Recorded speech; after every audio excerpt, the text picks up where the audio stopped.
Ce podcast est destiné uniquement aux investisseurs et distributeurs professionnels.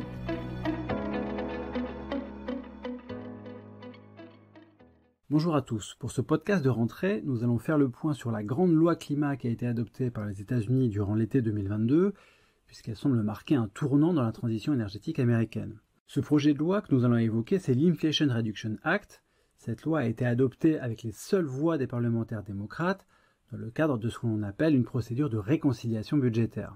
Elle comprend des mesures fiscales avec des hausses d'impôts pour certaines entreprises et des mesures relatives à la santé, mais c'est surtout sur le volet climat et énergie sur lequel nous allons nous focaliser aujourd'hui. L'Inflation Reduction Act comprend 369 milliards de nouvelles dépenses centrées sur l'énergie et le climat sur les 10 prochaines années. Alors il y a dans cette loi de très nombreuses lignes de dépenses différentes et il est important de regarder cela en détail pour apprécier la mesure des avancées.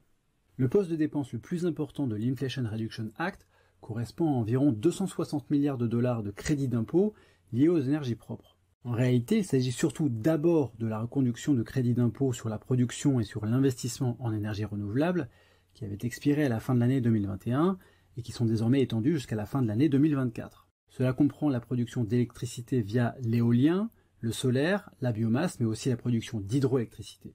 Un autre crédit d'impôt a été étendu dans le temps, il s'agit du crédit d'impôt pour la séquestration carbone, qui a en effet été étendu jusqu'à 2033. Pour en bénéficier, les centrales électriques devront capturer au moins 75% de leurs émissions de CO2, et les usines devront capturer au moins 50% de leurs émissions de CO2. Au-delà des extensions de crédits d'impôt existants, plusieurs crédits d'impôt ont été créés. Un crédit d'impôt sur la production d'hydrogène vert, c'est-à-dire un hydrogène produit avec un process n'émettant pas plus de 4 kg de CO2 par kilo d'hydrogène, a été créé pour 10 ans. L'ampleur du crédit d'impôt par kilo d'hydrogène dépendra ainsi du degré de propreté du process de production. D'autres crédits d'impôt ont été créés pour la production d'électricité nucléaire et pour la production domestique de panneaux solaires, d'éoliennes, de batteries et de minerais essentiels pour les énergies propres. L'objectif est de renforcer la souveraineté des États-Unis au niveau des énergies propres. L'Inflation Reduction Act prévoit aussi 1,5 milliard de récompenses pour les entreprises qui réduiront leurs émissions de méthane. C'est particulièrement important car le méthane a un effet de réchauffement 80 fois plus puissant que le CO2. Enfin, un élément sans doute sous-estimé de cette loi est la constitution d'une banque verte, le Greenhouse Gas Reduction Fund, qui cofinancera avec le secteur privé des projets d'énergie renouvelable et pour lequel la dotation est de 27 milliards de dollars. La portée de cette banque verte peut être potentiellement très importante. Au niveau des particuliers, l'Inflation Reduction Act prévoit des subventions de 7 500 $ pour l'achat de véhicules électriques neufs et de 4 000 $ pour les véhicules électriques d'occasion. Il prévoit aussi des subventions pour l'installation de panneaux solaires et de pompes à chaleur. On comprend donc bien, quand on met tous ces éléments bout à bout, que l'Inflation Reduction Act marque une réelle accélération dans la transition énergétique américaine.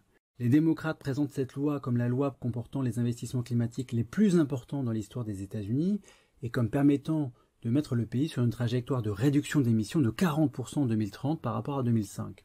Ces estimations sont évidemment contestables et certains axes de décarbonation de l'économie sont assez largement absents de l'Inflation Reduction Act. Et il faut également prendre en compte le fait que l'Inflation Reduction Act vient s'ajouter à un grand plan d'infrastructure bipartisan qui avait été adopté à la fin de l'année 2021 et qui portait sur 550 milliards de nouveaux investissements en infrastructure sur 5 ans et dont une bonne partie portait déjà sur les infrastructures électriques et les infrastructures liées aux véhicules électriques.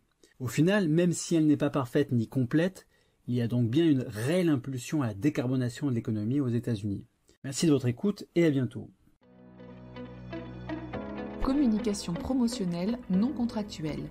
Les commentaires et analyses reflètent l'opinion de CPRAM sur les marchés et leur évolution en fonction des informations connues à ce jour. Du fait de leur simplification, les informations données dans ce podcast sont inévitablement partielles ou incomplètes.